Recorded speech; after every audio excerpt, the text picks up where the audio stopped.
Welcome to BJ TV. ముందుగా headlines చూద్దాం. 9 నెలల నిరీక్షణకు తెర. భూమిని చేరుకున్న సునీత. తెల్లవారుజామున 3.27 గంటలకు ఫ్లోరిడా సముద్ర తీరంలో ల్యాండ్ అయిన డ్రాగన్ క్రూ. అప్పటికే అక్కడ బోట్లతో సిద్ధంగా ఉన్న నాసా సిబ్బంది. వ్యోమగాములను బయటకు తీసిన జాన్సన్ సేఫ్ సెంటర్లకు తరలింపు. 3 లక్షల కోట్లతో తెలంగాణ బడ్జెట్. శాసనసభలో బడ్జెట్ ప్రవేశపెట్టిన బట్టి విక్రమార్క. సభలో ఉప ముఖ్యమంత్రి బడ్జెట్ ప్రసంగం. రాష్ట్ర సుస్థిర అభివృద్ధి కోసం పనిచేస్తున్నామని వ్యాఖ్య.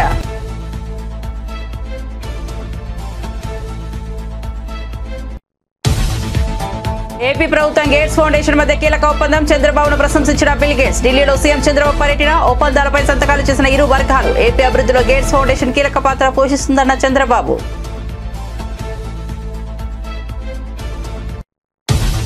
మందకృష్ణతో విభేదాలు లేవు. ఆయన నాకంటే మోదీని ఎక్కువగా నమ్ముతారన్న రేవంత్ రెడ్డి. మందకృష్ణతో మంచి సంబంధాలు ఉన్నాయన్న ముఖ్యమంత్రి. ఎస్సీ వర్గీకరణపై సుప్రీంకోర్టులో బలమైన వాదనలు వినిపించామని వెల్లడి.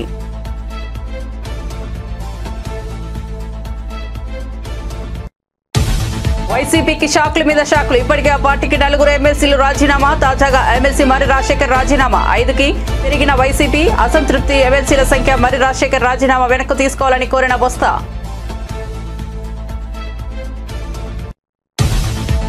6 గ్యారంటీలపై ఆశలు వదులుకునేలా బడ్జెట్ ఉందన్న బండి సంజయ్. అబద్దాలు, అప్పులు, దోపిడీల్లో బీఆర్ఎస్ ను కాంగ్రెస్ మించిపోయిందని విమర్శ. హామీలో 10% కూడా అమలు చేయలేదని అసమర్థ ప్రభుత్వం అని మండిపాటు. బడ్జెట్ అన్ని వర్గాలను నిరాశపరిచిందన్న బండి సంజయ్. ప్రగతి రథానికి పంక్చర్ వేశారు. తెలంగాణ బడ్జెట్ పై స్పందించిన కేటీఆర్. రాష్ట్ర ఆర్థిక వ్యవస్థను చిన్నాభిన్నం చేసి పేకమేడలా కూల్చిందని విమర్శ. ప్రభుత్వం ప్రవేశపెట్టిన బడ్జెట్ వ్యతిరేకిస్తున్నామన్న కేటీఆర్.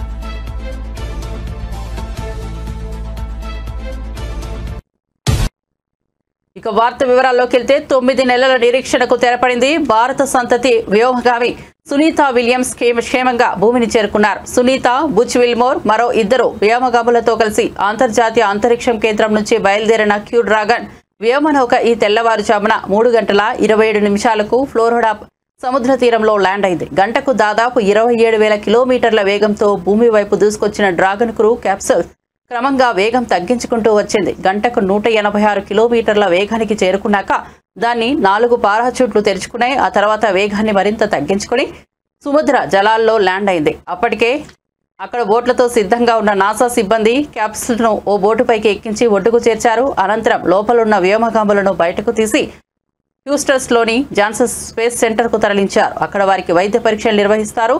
అనంతరం వారు భూమి గురుత్వాకర్షణ శక్తికి తిరిగి సర్దుబాటు అయ్యే వరకు నిపుణుల పర్యవేక్షణలో ఉంటారు.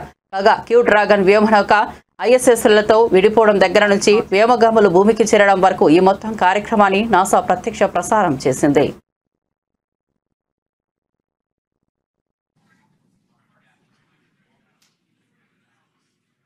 And splashdown, Crew 9 back on Earth.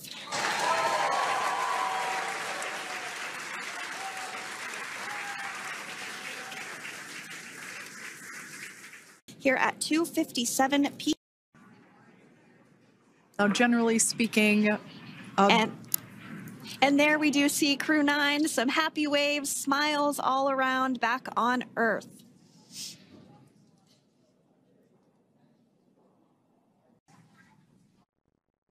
Telangana శాసనసభలో ఆర్థిక మంత్రి ఉప ముఖ్యమంత్రి బట్టి విక్రమార్క 2025-26 సంవత్సరానికి బడ్జెట్ ప్రవేశపెట్టారు. 3,04,965 కోట్లతో బడ్జెట్ కు రూపకల్పన చేశారు. రాష్ట్రంలో కాంగ్రెస్ ప్రభుత్వం ఏర్పడిన తర్వాత ప్రవేశపెట్టిన తొలి పూర్తిస్థాయి బడ్జెట్ ఇదే. సభలో బడ్జెట్ ప్రవేశపెడుతూ బట్టి విక్రమార్క ప్రసంగించారు. తెలంగాణ సుస్థిర అభివృద్ధి కోసం చిత్తశుద్ధితో పనిచేస్తున్నామని పేర్కొన్నారు. గత ప్రభుత్వ పాలనలో చిత్రమైన ఆర్థిక వ్యవస్థను గాడిలో పెడుతున్నట్లు తెలిపారు. రాష్ట్ర ప్రజలకు జవాబుదారీ పాలనను అందిస్తున్నట్లు వివరించారు. మా ప్రభుత్వం 2025-26 ఆర్థిక సంవత్సరానికి బడ్జెట్ ప్రవేశపెడుతున్నందుకు సంతోషంగా ఉంది. సంక్షేమం, అభివృద్ధిని సమపాలలో రంగరించి జోడు గుర్రాల తరహాలో సుపరిపాలనా రథాన్ని పరుగులు పెట్టించడంలో సఫలీకృతం అయ్యామని రాష్ట్ర ప్రజలకు తెలియజేస్తున్నాను. డాక్టర్ బాబాసాహెబ్ అంబేద్కర్ గారు భారతదేశాన్ని ఒక రాజకీయ, సామాజిక, ఆర్థిక న్యాయం అమలు చేసే పటిష్టమైన ప్రజాస్వామ్య దేశంగా చూడాలని అనుకున్నారు. అందుకే రాజ్యాంగ నైతికతను, కాన్స్టిట్యూషనల్ మొరాలిటీని ఆయన పదే పదే నొక్కి చెప్పారు. రాజ్యాంగ నిర్మాత సూచించిన ఆ నైతిక విలువలనే సరిగ్గా పాటిస్తూ మా ప్రజాపాలన సాగిస్తున్నాం. తెలంగాణ ప్రజలు మమ్మల్ని నమ్మి కట్టబెట్టిన అధికారాన్ని మేము ఎవరి వ్యక్తిగత ప్రయోజనాల కోసం తాకట్టు పెట్టకుండా, అధికార పీఠం హోదాగా భావించకుండా ప్రజల జీవన స్థితిగతులు పెంచుతూ మార్పు తెచ్చే విధంగా బాధ్యతగా వహిస్తూ వినమ్రంగా ప్రజలకు నిత్యం జవాబుదారీతనంతో ఉంటూ విస్తృత ప్రజా ప్రయోజనాలే పరమావధిగా పాలన సాగిస్తున్నాం. దశాబ్ద కాలం పాలనా వ్యవస్థల విధ్వంసం, ఆర్థిక అరాచకత్వంతో కూడిన పాలనతో ఛిద్రమైన తెలంగాణ పాలనా ఆర్థిక వ్యవస్థల్ని గాడిలో పెడుతూ తెలంగాణ తాత్కాలిక దీర్ఘకాలిక ప్రయోజనాలు లక్ష్యాలను దృష్టిలో ఉంచుకొని మా ప్రభుత్వం నిరంతరం పనిచేస్తుంది. నిజం కూడా ప్రతిరోజు ప్రచారంలో ఉండాలి. లేదంటే అబద్ధం నిజంగా మారి రాష్ట్రాన్ని, దేశాన్నే కాదు ప్రపంచాన్ని కూడా నాశనం చేస్తుంది. ప్రభుత్వం చేసే ప్రతి చర్యలో శంకిస్తూ నిరాధారమైన విమర్శలు చేయడమే కొందరు పనిగా పెట్టుకున్నారు. సోషల్ మీడియాలో, సొంత పత్రికల్లో అబద్ధపు వార్తలతో ప్రజలను మోసం చేస్తున్నారు. ఇటువంటి విమర్శలను సమర్థవంతంగా తిప్పికొడుతూ వాస్తవాలను ఎప్పటికప్పుడు ప్రజలకు తెలియజేయటం మా బాధ్యత. నిజం ప్రజలకు చెప్పకపోతే స్వార్థపరులు ప్రచారం చేసే అబద్ధాలే నిజాలుగా భ్రమించే ప్రమాదం ఉంది. అందుకే ఎప్పటికప్పుడు సత్యాలను ప్రజల ముందు ఉంచుతూ ముందుకు సాగుతున్నాం. రాష్ట్ర ప్రయోజనాల దృష్ట్యా సమాఖ్య స్ఫూర్తిని మా ప్రభుత్వం కొనసాగిస్తుంది. సమ్మిళిత అభివృద్ధి. ఎంఆర్పీఎస్ వ్యవస్థాపక అధ్యక్షుడు మందకృష్ణ మాదిగతో విభేదాలపై ముఖ్యమంత్రి రేవంత్ రెడ్డి స్పష్టతనిచ్చారు. బుధవారం ఆయన మీడియాతో మాట్లాడారు. మందకృష్ణతో తనకు ఎలాంటి విభేదాలు లేవు, మా ఇద్దరి మధ్య వ్యక్తిగత అనుబంధం బాగుందని అన్నారు. కానీ ఒక విషయంలో బాధగా ఉంది. నాకంటే ఎక్కువ ప్రధాని మోదీని, కేంద్ర మంత్రి కిషన్ రెడ్డినే మందకృష్ణ ఎక్కువగా నమ్ముతున్నారని అన్నారు. దేశంలో బీజేపీ పాలిత రాష్ట్రాల్లో ఎక్కడా ఎస్సీ వర్గీకరణ అమలు చేయడం లేదు. ఎస్సీ వర్గీకరణ అమలు చేస్తున్న ఏకైక రాష్ట్రం తెలంగాణ అని చెప్పారు. పక్కా ప్రణాళికతో ఎస్సీ వర్గీకరణ అమలు చేయబోతున్నాం. వర్గీకరణ అంశం కొలిక్కి వచ్చే వరకు ఎలాంటి నోటిఫికేషన్లు కూడా ఇవ్వొద్దని అధికారులకు ఇప్పటికే ఆదేశాలు జారీ చేసినట్లు తెలిపారు. ఏ రాష్ట్రం ఈ దేశంలో అమలు చేయలేదు. ఏ రాష్ట్రం, ఏ కేంద్ర ప్రభుత్వం ఇవాళ మా సోదరుడు ఎక్కడైతే మద్దతు పలుతుండో, నాకు మంచి మిత్రుడు ఆయన, నాకేం విభేదాలు లేవు. నేను మళ్ళీ మీరు ఎవరైనా అనుకున్నారు, కృష్ణమాదిగతో నాకు పర్సనల్ రిలేషన్ చాలా గొప్పగా ఉంది. ఆయనతో నాకు ఏం చిన్న ఎంట్రకాంత కూడా మాకు భిన్నాభిప్రాయాలు. కాకపోతే నాకంటే ఆయన కిషన్ అన్నను, మోడీని ఎక్కువ నమ్ముతుండు. కానీ వాళ్ళ ప్రభుత్వాలు ఉన్న దగ్గర కూడా ఎక్కడ అమలు చేయలే. ఎక్కడ కూడా ఏ రాష్ట్రంలో అన్న వాళ్ళ ప్రభుత్వం ఉన్న కాదు. ఇన్ని రాష్ట్రాలలో వాళ్ళ ప్రభుత్వం ఉంది, నన్ను చేసిరా. కానీ నేనేందంటే ఈ వర్గాలకు అన్యాయం జరిగింది, ఇక నేనున్నప్పుడు కూడా న్యాయం చేయకపోతే వీళ్ళకి ఎవ్వరు న్యాయం చేయరని నేను బలంగా నమ్మిన. అందుకే ఇంకెవ్వరు ఏమన్నా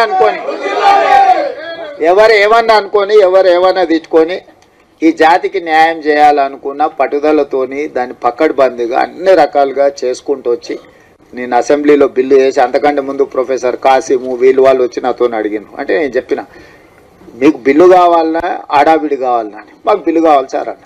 బిల్లు కావాలంటే దీనికి ఒక ప్రాసెస్ ఉంటుంది. పిల్లగాడు ఎంత తెలుగుకల్లా చదువైనోడైనా వాడు సంవత్సరం చదివినాకనే పరీక్షలు పెడతాం కదా.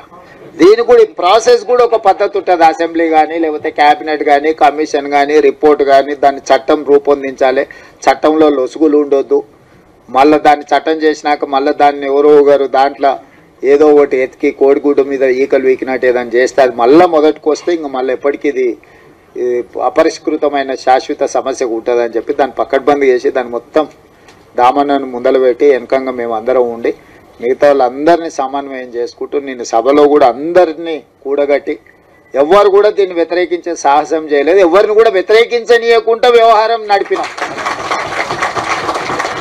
ఎందుకంటే దీన్ని అందరి ఆమోదంతో ముందుకు తీసుకెళ్తున్నాను ఒక అభిప్రాయం ఇవ్వడం ద్వారా మాదిగ ఉపకులాలు ఎవ్వరికి అన్యాయం చేస్తలేరు. వీళ్ళు వాళ్ళ న్యాయమైన హక్కు కోసమే వాళ్ళు ప్రయత్నం చేస్తున్నారు అనే ఒక విస్తృత అభిప్రాయాన్ని కల్పించడం కోసం ప్రభుత్వం పూర్తిగా ప్రయత్నం చేసి ఆంధ్రప్రదేశ్ ప్రభుత్వం గేట్స్ ఫౌండేషన్ మధ్య అవగాహన ఒప్పందం కుదిరింది. ఆరోగ్య సంరక్షణ, మెడ్టెక్, విద్య, వ్యవసాయం వంటి కీలక రంగాలలో తక్కువ ఖర్చుతో కూడుకున్న విస్తరించదగిన పరిష్కారాలను అనుసంధానించడం ద్వారా ప్రజల సంక్షేమం కోసం సాంకేతికతను ఉపయోగించడమే ఈ ఒప్పందం ముఖ్య ఉద్దేశం. ఏపీ ముఖ్యమంత్రి చంద్రబాబు ఢిల్లీలో gates foundation chairman bill gates తో సమావేశమయ్యారు. రాష్ట్ర అభివృద్ధి దిశగా ఇరువురు అనేక అంశాలపై లోతైన చర్చ జరిపారు. ఈ సందర్భంగా ఒప్పందంపై సంతకాలు జరిగాయి. ఈ అవగాహన ఒప్పందం ఏపీ గవర్నమెంట్, గేట్స్ ఫౌండేషన్ మధ్య వ్యూహాత్మక సహకారానికి రూపకల్పన చేస్తుంది. దీనిలో ఆంధ్రప్రదేశ్ ప్రభుత్వం గుర్తించిన భాగస్వామ్యులకు రాష్ట్ర ప్రభుత్వ కార్యక్రమాలలో వివిధ ప్రయోజనాల కోసం గేట్స్ ఫౌండేషన్ మద్దతు ఇస్తుంది. ఈ భాగస్వామ్యం ద్వారా ఆరోగ్య విశ్లేషణ, ఆటోమేటెడ్ డయాగ్నోస్టిక్స్ కోసం ఏఐ ఉపయోగించడం జరుగుతుంది. వ్యవసాయంలో ఏఐ ఆధారిత సలహా వేదికలు, ఖచ్చితమైన వ్యవసాయం వనరుల నిర్వహణ కోసం ఉపగ్రహ ఆధారిత వ్యవస్థలను ప్రవేశపెట్టనున్నారు. తెలంగాణ ప్రభుత్వం ప్రవేశపెట్టిన బడ్జెట్ 6 గ్యారంటీలపై ఆశలు వదులుకునేలా ఉందని కేంద్ర సహాయ మంత్రి బీజేపీ నేత బండి సంజయ్ అన్నారు. అబద్దాల్లో, అప్పుల్లో, దోపిడీలో బీఆర్ఎస్ ప్రభుత్వాన్ని కాంగ్రెస్ ప్రభుత్వం మించిపోయిందని ఆయన ఎద్దేవా చేశారు. కేటాయింపులకు, ఆచరణలకు పొంతనలేని బడ్జెట్ ఇది అని విమర్శించారు. ఎన్నో హామీలు ఇచ్చి అధికారంలోకి వచ్చిన ఈ ప్రభుత్వం కనీసం 10% హామీలను కూడా అమలు చేయడం లేదని ఆయన ఆరోపించారు. ఇదొక అసమర్థత ప్రభుత్వమని ఘాటుగా వ్యాఖ్యానించారు. 2 లక్షల ఉద్యోగాల భర్తీ, 4,000 నిరుద్యోగ భృతి ఊసేలేదని ఆయన అన్నారు.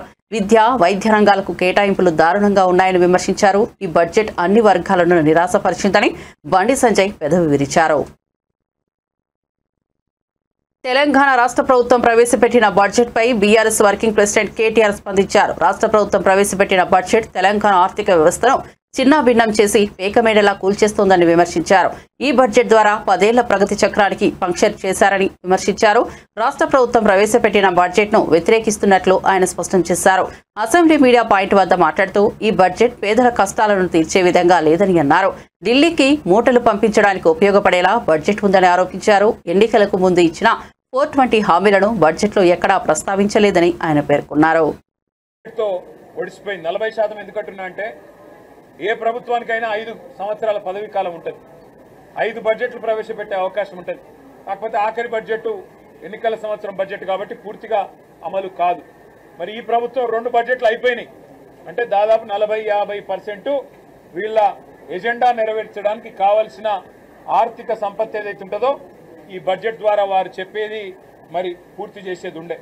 కానీ ఒక్కటంటే ఒక్క హామీ, తులం బంగారం దిక్కులేదు, నెలకు 2,500 మహాలక్ష్మి దిక్కులేదు, అదేవిధంగా నెలకు 4,000 రూపాయలు ఇస్తానన్న మాటకు ఇవాళ పాత్ర వేసినారు. ఆనాడు కేసీఆర్ గారి ప్రభుత్వంలో నేతన్నలకు పెద్దపీట వేస్తూ చేనేతకు మేము పెట్టిన బడ్జెటు 1,200 కోట్ల రూపాయలు, కానీ ఈరోజు 370 కోట్లకే పరిమితమైపోయిన పరిస్థితి కనబడతా ఉన్నది. ఇంకా దుర్మార్గం ఏంటి అంటే ఆటో డ్రైవర్లు 100 మందికి పైగా ఆత్మహత్యలు చేసుకుంటే వారికి చెప్పిన ఆటో డ్రైవర్ల సంక్షేమ బోర్డు అతి లేదు, గతి లేదు. రాష్ట్ర వ్యాప్తంగా 8 లక్షల మంది ఆటో డ్రైవర్లు ఇవాళ అవస్థలు పడుతుంటే వారి గురించి ఒక్క మాట, ఒక్క ఉపశమనంతో వారిని ఊకోబెట్టే ఒక్క మాట కూడా లేదు ఈ బడ్జెట్లో. అదే మాదిరిగా చెప్పారు వీళ్ళు స్విగ్గీ, జొమాటో, అదేవిధంగా ఇంకా ఇతర ఏవైతే ఈ చిన్న చిన్న యాప్స్ ఉంటాయో వాటి ద్వారా మన ఇళ్లలోకి వచ్చి ఫుడ్ డెలివరీ చేసే అబ్బాయిలు వాళ్ళు ఎవరైతే ఉంటారో వాళ్ళందరికీ గిగ్ వర్కర్స్ బోర్డు పెడతాము అని మాట ఇచ్చారు. ఆనాడు రాహుల్ గాంధీ గారు స్వయంగా చెప్పారు. దాని మాట కూడా ఈరోజు లేదు. ఏ రాష్ట్ర ప్రభుత్వ ఉద్యోగులకైతే ఆనాడు కేసీఆర్ గారు న్యాయం చేసి 73% ఫిట్మెంట్ ఇచ్చినారో వారికి ఇంకా ఎక్కువ న్యాయం చేస్తామన్నారు, ఇంకా ఎక్కువ మేలు చేస్తామన్నారు. వారి గురించి ఒక్క మాట కూడా ఈరోజు బడ్జెట్లో చెప్పలేదు. ఆనాడు 73% జీతాలను కేసీఆర్ గారు పెంచితే ఇవాళ పీఆర్సీ ప్రస్తావన లేదు. పెండింగ్ లో ఉన్న 5 డిఏల గురించి ఒక్క మాట కూడా రాష్ట్ర ప్రభుత్వం కనీసం ప్రస్తావన చేయలేదు. ఆడబిడ్డలకైతే నేను ఇప్పటికే చెప్పిన తీరని అన్యాయం, తీవ్ర అన్యాయం. నెలకు 2,500 100 రోజుల్లో అమలు చేస్తామన్నారు. 500 అయినా కూడా కనీసం మాట కూడా ఈరోజు లేదు. అదేవిధంగా బలహీన వర్గాల సోదరులకు ద్రోహం చేసినారు. కులగణన పేరుతో వారి సంఖ్యను తక్కువ చేసి చూపెట్టి అట్లా మోసం చేసినారు. యాదవ సోదరులకు గొర్రెలిస్తాం, మొదటి నెలలోనే ఇచ్చేస్తామని చెప్పి నమ్మబలికినారు. కనీసం యాదవ సోదరుల ప్రస్తావన, గొల్లా కుర్మా సోదరుల ప్రస్తావన కానీ ఆ పథకం ఊసు కానీ ఈరోజు బడ్జెట్లో లేదు. గౌడన్నలకు చెప్పినారు మీకు 15% కాదు వైన్ షాపుల్లో రిజర్వేషన్ 25% అన్నారు. ఈరోజు కనీసం గౌడన్నల గీత కార్మికుల మాట కానీ మరి నేత కార్మికుల మాట కానీ కనీస మాత్రంగా కూడా లేదు. ఎన్నికల్లో ఘోర పరాజయం పాలయ్యాక వైసీపీ నుంచి వలసలు భారీగా కొనసాగుతున్నాయి. జగన్ నాయకత్వంలోని వైసీపీ నుంచి తాజాగా మరో వికెట్ పడింది. ఎమ్మెల్సీ మర్రి రాజశేఖర్ వైసీపీకి రాజీనామా చేశారు. పార్టీకి ఎమ్మెల్సీ పదవికి రాజీనామా చేస్తున్నట్లు ప్రకటించారు. దీనిపై శాసన మండలిలో విపక్ష నేత వైసీపీ ఎమ్మెల్సీ బొత్స సత్యనారాయణ స్పందించారు. రాజీనామా ఉపసంహరించుకోవాలని మర్రి రాజశేఖర్ ను కోరారు. అయితే మర్రి రాజశేఖర్ బొత్స విజ్ఞప్తికి స్పందించలేదని తెలుస్తోంది. వైసీపీకి ఇటీవల కాలంలో 4 ఎమ్మెల్సీలు దూరమయ్యారు. ఇప్పుడు మర్రి రాజశేఖర్ రాజీనామాతో ఆ సంఖ్య 5కు పెరిగింది. పోతుల సునీత, జయమంగళ వెంకటరమణ, బల్లి కళ్యాణ చక్రవర్తి, కర్రి పద్మశ్రీ వైసీపీకి రాజీనామా చేయడం తెలిసిందే. చిలకలూరిపేట వైసీపీ ఇన్ఛార్జిగా మాజీ మంత్రి విడుదల రజనీని నియమించడం పట్ల మర్రి రాజశేఖర్ తీవ్ర అసంతృప్తితో ఉన్నట్టు తెలుస్తోంది. రజనీ నియామకం తర్వాత మర్రి రాజశేఖర్ వైసీపీ కార్యకలాపాలకు దూరంగా ఉంటున్నారు. పాఠ్యాంశాల్లో మతం చేర్చొద్దంటూ నారా లోకేష్ తీవ్ర హెచ్చరికలు జారీ చేశారు. జీఓడీ పదానికి అన్ని మతాలు సమానమని అర్థమిచ్చారని, కానీ ఇప్పుడు వైఎస్ఆర్సీపీ ప్రభుత్వం వివాదాలకు తెరతీస్తోందని మండిపడ్డారు. పిల్లలకు కులం, మతం, ప్రాంతాలకు అతీతంగా తీర్చిదిద్దాలని సూచించిన లోకేష్ విద్యాశాఖపై చర్చకు వైసీపీ ఎందుకు పారిపోయిందంటూ ప్రశ్నించారు. తప్పుడు ప్రచారాలు చేస్తే చూస్తూ ఊరుకోమని హెచ్చరించారు. దేవుడు God, the one great spirit that Christians, Jews and Muslims believe made the world. Sir, మీరు ఇచ్చిన డిక్షనరీ సార్, మీరు ఇచ్చిన డిక్షనరీ నేను చదువుతున్నాను సార్. తప్పేంటి సార్? అరే ఆయన లేవనెత్తారు, నేను లేవనెత్తాను. I want right to answer. మీరు ఇచ్చిన డిక్షనరీలో దేవుడు అర్థం మీరేం పెట్టారు నేను చెప్తున్నా. ఏంటండి ఆయన చెప్పిన దానికి నేను సమాధానం చెప్తున్నా. ఏంటంటే మీరు ఎల్ఓపి గారు మీ డిక్షనరీలో ఏం ప్రింట్ చేశారో ఉంది. నేను కూటమి ప్లీజ్ ఏంటి సార్ చెప్పండి, మంత్రి గారు చెప్పండి సార్. మీరు ప్రింట్ చేసిన డిక్షనరీ, మీరు 5 సంవత్సరాల అధికారంలో ఉన్నప్పుడు ప్రింట్ చేసిన డిక్షనరీలో దేవుడికి అర్థం మీరేమి ఇచ్చారు నేను చెప్పాను. కూటమి ప్రభుత్వ అధికారులకు వచ్చిన తర్వాత డిక్షనరీలో ఏం అర్థం ఉందనేది నేను చెప్పదలుచుకున్నా. ఇది చాలా ఇంపార్టెంట్. క్వశ్చన్ ఏంటి, ఆన్సర్ ఏంటని ముందర మీ సభ్యుడిని అడగండి, అప్పుడు నేను సమాధానం చెప్తాను. God, the supreme being worshipped in different religious practices, emphasizing a universal creator or with specific divine powers. అది మేము ఇచ్చిన అర్థం అధ్యక్ష. ఇది ఒక్క మతాన్ని కించవచ్చే విధంగా మేము ఇవ్వలేదు అధ్యక్ష. మేము ఎక్కడ ఎట్లా అందరినీ ఇంక్లూజివ్ గా మేము తీసుకెళ్తున్నాం. మేము అందరినీ ఇంక్లూజివ్ గా తీసుకెళ్తున్నాం. మీరు కావాలని సాఫ్రనైజేషన్ అనే పదం మీరు ఇక్కడ కాంట్రవర్సీ చేసి తీసుకొచ్చారు. I'm objecting to that. I'm not accepting that. You have to withdraw. గౌరవ సభ్యుడు should withdraw that statement అధ్యక్ష. గౌరవ సభ్యుడు విత్డ్రా చేయాలి అధ్యక్ష. గౌరవ సభ్యులు ఇది కరెక్ట్ కాదండి. మనం ఏమనుకోకపోతే మాట చెప్తున్నా. కరికులంలో రాజకీయాలు తీసుకురాదండి. కరికులంలో రాజకీయాలు తీసుకురాదు. ఎక్కడ తీసుకొచ్చారండి? సాఫ్రనైజేషన్ ఎక్కడ జరిగింది? కరికులంలో ఎక్కడ జరిగిందండి? ఎక్కడ జరిగిందని అడుగుతున్నా. కరెక్ట్ కాదు అధ్యక్ష. రాష్ట్రాన్ని, హౌస్ ని తప్పుదారి పట్టిస్తున్నారు అధ్యక్ష. ఒక మాట చెప్తున్నా. కులం, మతం, ప్రాంతం అతీతంగా పిల్లలందరూ బాగా చదువుకోవాలని కోరుకునే వ్యక్తులు మనందరం. కానీ కావాలని అక్కడ మీరు మతాన్ని తీసుకొచ్చి చదువుల్లో చాలా పొరపాటు చేస్తున్నారు. మేము తీసుకొచ్చిన పుస్తకాలు కులాలు, మతాలు, ప్రాంతాలు అతీతంగా పిల్లలకి బాగా చదవాలనేది మా లక్ష్యం అండి. బాధ ఆవేదన ఉంటుంది. మీరు హౌస్ ని తప్పుదారి పట్టించి మీరు 5 కోట్ల ఆంధ్రుల్ని తప్పుదారి పట్టిస్తే మేము కూర్చున్నకు సిద్ధంగా లేమండి. మేము కూర్చున్నకు సిద్ధంగా లేము. You withdraw that statement, I will sit, I have no problem. అధ్యక్ష, నేను కోరేది ఏంటంటే సబ్జెక్ట్ వరకు కన్ఫైన్ అవుతే ఐ హావ్ నో ప్రాబ్లం. లేనిపోని ఆరోపణలు చేస్తే ఐ హావ్ అ ప్రాబ్లం. అసెంబ్లీలో కాంగ్రెస్ ప్రభుత్వం ప్రవేశపెట్టిన 2025-26 వార్షిక బడ్జెట్ పై ఎమ్మెల్సీ కవిత స్పందించారు. ఆర్థిక మంత్రి బట్టి విక్రమార్క బడ్జెట్ ప్రసంగం అనంతరం అసెంబ్లీ మీడియా పాయింట్ వద్ద ఆమె మాట్లాడుతూ ప్రవచనాలు ఎక్కువ, పైసలు తక్కువ అన్నట్లుగా బడ్జెట్ ఉందని అన్నారు. ప్రతిసారి చెప్పకనే చెప్పడం తప్ప అందులో ఒక్క మాట నిజం లేదని గుర్తు చేశారు. అలాగే సంవత్సరం ప్రభుత్వం కట్టిన అప్పుల గురించి మాట్లాడారు. ఈ సంవత్సరం కేవలం 30,000 కోట్ల అప్పును మాత్రమే కట్టారని, కానీ సీఎం మాత్రం 1,00,000 కోట్ల అప్పులు కడుతున్నారని, అప్పుల కారణంగానే అభివృద్ధి చేయలేకపోతున్నామని అబద్ధాలు చెప్పారని గుర్తు చేశారు. ప్రవచనాలు ఎక్కువ పైసలు తక్కువ అన్నట్టు ఉన్నది. చెప్పినవే చెప్పడము, మహనీయుల మాటలు చెప్పడం తప్పితే అందులో ఒక్క మాట కూడా నిజం లేకపోవడం దారుణం. ప్రత్యేకించి ఇది బడ్జెట్ బుక్, ప్రభుత్వం ఇచ్చింది, మేము ఇచ్చింది కాదు. ఈ సంవత్సరంలో ప్రభుత్వం పే చేసినటువంటి అప్పుల వివరాలను ఈ రెండిట్లో కూడా వాళ్ళు చెప్పినారు. ఈ రెండు కూడా కలిపి కూడితే 30,000 కోట్లే ఈ ప్రభుత్వం అప్పుకు కట్టాల్సిన అసలు మిత్తి కలిపి ఈ సంవత్సరం ప్రభుత్వం కట్టింది 30,000 కోట్లు.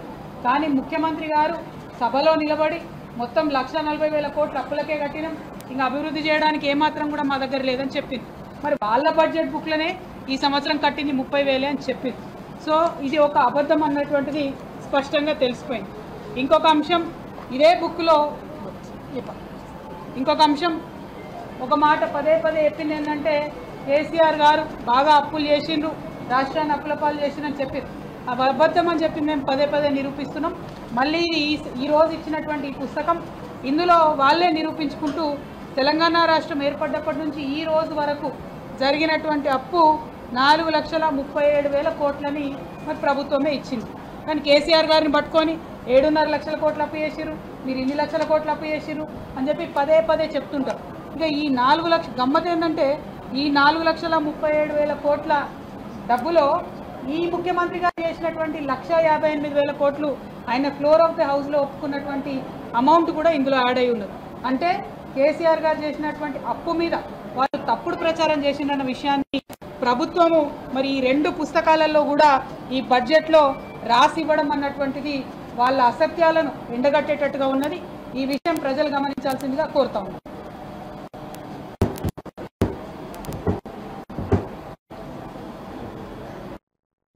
వైఎస్ఆర్ పేరు చెరిపివేతపై విశాఖలో రాజకీయ దుమారం మొదలైంది. అధికారంలోకి వచ్చిన కూటమి ప్రభుత్వం స్టేడియం నుంచి వైఎస్ఆర్ పేరు తొలగించడంపై వైఎస్ఆర్సీపీ మండిపడింది.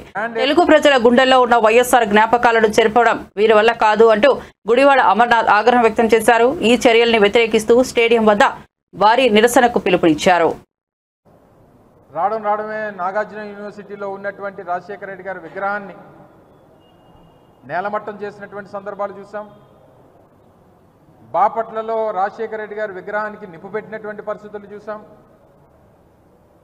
చివరికి ఈరోజు అత్యంత ప్రతిష్టాత్మకమైనటువంటి విశాఖపట్నంలో ఉన్నటువంటి పోతినిమల్లపాలెంలో ఉన్నటువంటి ఇంటర్నేషనల్ క్రికెట్ స్టేడియంకి రాజశేఖర రెడ్డి గారి పేరు మీద ఆ స్టేడియం ఉంటే ఈరోజు కొత్తగా వారి పేరును తొలగించి కేవలం Andhra cricket association VDCA cricket stadium అని చెప్పి కొత్తగా చేసినటువంటి మార్పుల్లో రాజశేఖర రెడ్డి గారి పేరును తొలగించినటువంటి విషయాన్ని కూడా మనందరం కూడా నిన్నటి నుంచి చూస్తూ ఉన్నాం. మీరు రాజశేఖర రెడ్డి గారి పేరుని గోడల మీద చెరిపేయవచ్చు, లేకపోతే రాజశేఖర రెడ్డి గారి పేరుని విశాఖపట్నంలో సీతకొండని ఆ రోజు వైఎస్ఆర్ కాంగ్రెస్ పార్టీ ప్రభుత్వంలో అభివృద్ధి చేసి అక్కడ వైఎస్ఆర్ గారి పేరు మీద వ్యూ పాయింట్ని ప్రారంభోత్సవం చేస్తే అక్కడ రాజశేఖర రెడ్డి గారి పేరుని చేరిపోయవచ్చు, లేదా హెల్త్ యూనివర్సిటీకి పెట్టినటువంటి రాజశేఖర రెడ్డి గారి పేరుని చేరిపోయవచ్చు. కానీ ప్రపంచంలో ఉన్నటువంటి తెలుగువారి గుండెల్లో ఉన్నటువంటి వైఎస్ఆర్ పేరుని చెరిపేసేటువంటి ఆ అర్హత కానీ చెరిపేసేటువంటి స్థాయి కానీ ఈరోజు ఈ కూటమి పార్టీలకి లేదు అనేటువంటి విషయాన్ని ఈ సందర్భంగా తెలియజేస్తూ ఉన్నాం. ఈరోజు VDCA cricket stadium Andhra cricket association ఆధ్వర్యంలో ఉన్నటువంటి పోతినిమల్లపాలెం క్రికెట్ స్టేడియంకి ఆ రోజు ప్రభుత్వం పెట్టినటువంటి పేరు కాదు. ఆ రోజు ఉన్నటువంటి ఆంధ్ర క్రికెట్ అసోసియేషన్ అధ్యక్షులుగా ఉన్నటువంటి గోకరాజు గంగరాజు గారు, లేదా ఆ రోజు ఉన్నటువంటి కమిటీ 2009 సెప్టెంబర్లో ఆ రోజు రాజశేఖర రెడ్డి గారు హఠాత్తుగా మరణిస్తే తక్షణమే ఆ రోజు నిర్మాణంలో ఉన్నటువంటి లేదా ఆ రోజు నూతనంగా నిర్మించినటువంటి ఆ స్టేడియంకి రాజశేఖర రెడ్డి గారి పేరు పెట్టాలని చెప్పి వారు నిర్ణయం తీసుకొని పెట్టినటువంటిది. దాన్ని ఏ హోదాలో తొలగించారు, ఎందుకు తొలగించారు, లేదా పేరు చూస్తే మీకేమైనా భయమా, వైఎస్ఆర్ బ్రాండ్ చూస్తే మీకేమన్నా మేము రాజకీయం చేయలేమనేటువంటి బాధ ఏమైనా ఉందా మీకు? సో అందుకనే ఈరోజు వైఎస్ఆర్ కాంగ్రెస్ పార్టీ దీన్నే తీవ్రంగా పరిగణిస్తూ వీరు చేస్తున్నటువంటి చర్యల్ని తీవ్రంగా ఖండిస్తూ రేపు ఉదయం 10 గంటలకి స్టేడియం దగ్గర ఒక నిరసన కార్యక్రమాన్ని కూడా నిర్వహించాలని చెప్పి పార్టీ నిర్ణయం తీసుకుంది. రేపు ఉదయం 10 గంటలకి రాజశేఖర రెడ్డి గారి విగ్రహం, ఎందుకంటే ఆ స్టేడియంకి రాజశేఖర రెడ్డి గారి పేరు ఉంది అని. తెలంగాణ అసెంబ్లీలో డిప్యూటీ సీఎం బట్టి విక్రమార్క రాష్ట్ర బడ్జెట్ ప్రవేశపెట్టారు. రేవంత్ సర్కార్ ప్రవేశపెట్టిన బడ్జెట్ పై బీఆర్ఎస్ ఎమ్మెల్యే మాజీ మంత్రి హరీష్ రావు మండిపడ్డారు. బడ్జెట్ ప్రసంగంలో బట్టి అన్ని అబద్దాలు చెప్పారని మండిపడ్డారు. మహిళా సంఘాలకు 1,00,000 కోట్ల రూపాయలు వడ్డీ లేని రుణాలు ఇస్తున్నామని గొప్పలు చెప్పుకున్నారని, కేవలం 5 లక్షల రుణాలు మాత్రమే వడ్డీ లేకుండా ఇచ్చారని, మిగతా రుణాలకు 12% వడ్డీలు కడుతున్నారని అన్నారు. 4,000 ఇస్తామన్న పెన్షన్లో ఊసేలేదని, కొత్తగా ఎవ్వరికీ ఇవ్వలేదని, ఉన్నవే తొలగించారని అన్నారు. రాష్ట్రంలో ఆడపడుచులకు 2,500 ఇస్తామని ఎన్నికల్లో హామీ ఇచ్చారని, ఆ పథకం గురించి మర్చిపోయి అందాల పోటీలకు మాత్రం 250 కోట్లు కేటాయించారని విమర్శించారు. మిగతా 15 లక్షలకు 12.5% కాడికి బ్యాంకులకు మహిళలే వడ్డీ కట్టుకుంటున్నారు. అంటే ఆ మిగతా 15 లక్షలకు నెలకు 15,000 రూపాయల వడ్డీ అవుతుంది. కానీ బడ్జెట్లో ఏం చెప్తున్నారు? 1,00,000 కోట్ల రూపాయల వడ్డీ లేని రుణం ఇస్తున్నాము అని బడ్జెట్లో చెప్పిండ్రు. అంటే వాళ్ళు తీసుకున్న మొత్తం డబ్బుకు వడ్డీ లేని రుణం ఇస్తే మీరు చెప్పింది నిజం. ఇస్తున్నది 5 లక్షలకు, కానీ చెప్తున్నది మొత్తానికి. అంటే నిజానికి 20,000 కోట్లు ఈ ఆర్థిక సంవత్సరంలో మహిళలకు అప్పిస్తే వడ్డీ లేని రుణం వర్తించేది 4,000-5,000 కోట్లకు పెంచదు. మిగతా 15,000-16,000 కోట్లకు మహిళలు 12.5% ఇంట్రెస్ట్ వాళ్ళే కట్టుకుంటున్నారు. అంటే అసెంబ్లీ సాక్షిగా ఈ రాష్ట్ర ప్రభుత్వం ఈ రాష్ట్రంలోని మా అక్కా చెల్లెలను మహిళలందరినీ కూడా దారుణంగా మోసం చేస్తా ఉంది, అబద్ధాలు చెప్తా ఉంది. బడ్జెట్ స్పీచ్ లో కూడా అబద్ధాలు చెప్తున్నారు. నేను ఉత్తగా చెప్తలేను. అసెంబ్లీలో ఈ ప్రభుత్వం ఇచ్చిన సమాధానం, ఇది సంతకం కూడా చూడండి కింద, ఈ సమాధానం ఇచ్చింది సీతక్క గారు. అసెంబ్లీలో ప్రభుత్వం తరఫున సమాధానం ఇచ్చారు. అంటే మహిళలకు 1,00,000 కోట్ల వడ్డీ లేని రుణం అనేది బోగస్ మాట, అబద్ధపు మాట అసెంబ్లీలో ఈ ప్రభుత్వం చెప్పింది. నంబర్ 1. Number 2, stitching charges. అది ఇంకా జోక్ ఏంటంటే, పోయినసారి అదే పేజ్ 35లో చెప్పిండ్రు 2024-25లో. ఈసారి కూడా మక్కి అదే పేజ్ 35లో చెప్పిండ్రు. పోయిన అమలైందంటే కాలేదు. ఏంటిది ఇది?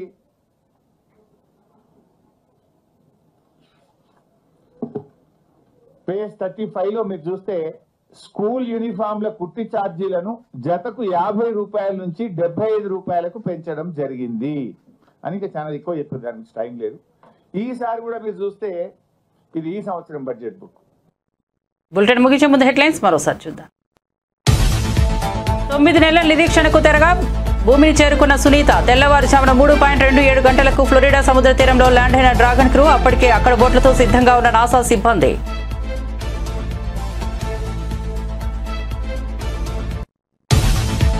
3 లక్షల కోట్లతో తెలంగాణ బడ్జెట్. శాసనసభలో బడ్జెట్ ప్రవేశపెట్టిన బట్టి విక్రమార్క. సభలో ఉప ముఖ్యమంత్రి బడ్జెట్ ప్రసంగం. రాష్ట్ర సుస్థిర అభివృద్ధి కోసం పనిచేస్తున్నామని వ్యాఖ్య.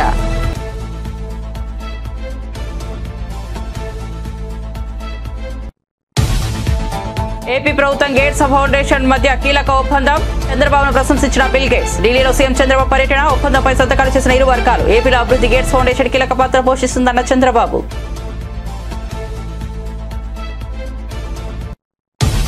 మందకృష్ణతో విభేదాలు లేవు. ఆయన నాకంటే మోదీని ఎక్కువగా నమ్ముతారన్న రేవంత్ రెడ్డి. మందకృష్ణతో మంచి సంబంధాలు ఉన్నాయన్న ముఖ్యమంత్రి. ఎస్సీ వర్గీకరణపై సుప్రీంకోర్టులో బలమైన వాదనలు వినిపించామని వెల్లడి. బీజేపీ ప్రభుత్వాలు ఉన్న చోట ఎస్సీ వర్గీకరణను అమలు చేయలేదని వ్యాఖ్యలు. వైసీపీకి షాక్ల మీద షాక్లు. ఇప్పటికే ఆ పార్టీకి 4 ఎమ్మెల్సీలు రాజీనామా. తాజాగా ఎమ్మెల్సీ మర్రి రాజశేఖర్ రాజీనామా. 5కు పెరిగిన వైసీపీ.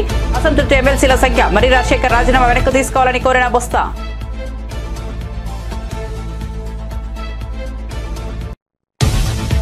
ఆరు గ్యారంటీలపై ఆశలు వదులుకునేలా బడ్జెట్ ఉందన్న బండి సంజయ్. అబద్దాలు, అప్పులు, దోపిడీల్లో బీఆర్ఎస్ ను కాంగ్రెస్ మించిపోయిందని విమర్శ. హామీలో 10% కూడా అమలు చేయలేదని అసమర్థ ప్రభుత్వం అని మండిపాటు. బడ్జెట్ అన్ని వర్గాలను నిరాశపరిచిందన్న బండి సంజయ్.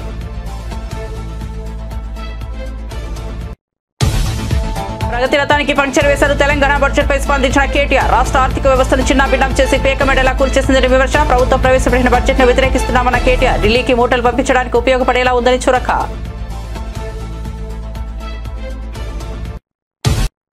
మరిన్ని అప్డేట్స్ కోసం చూస్తూనే ఉండండి బీజే టీవీ.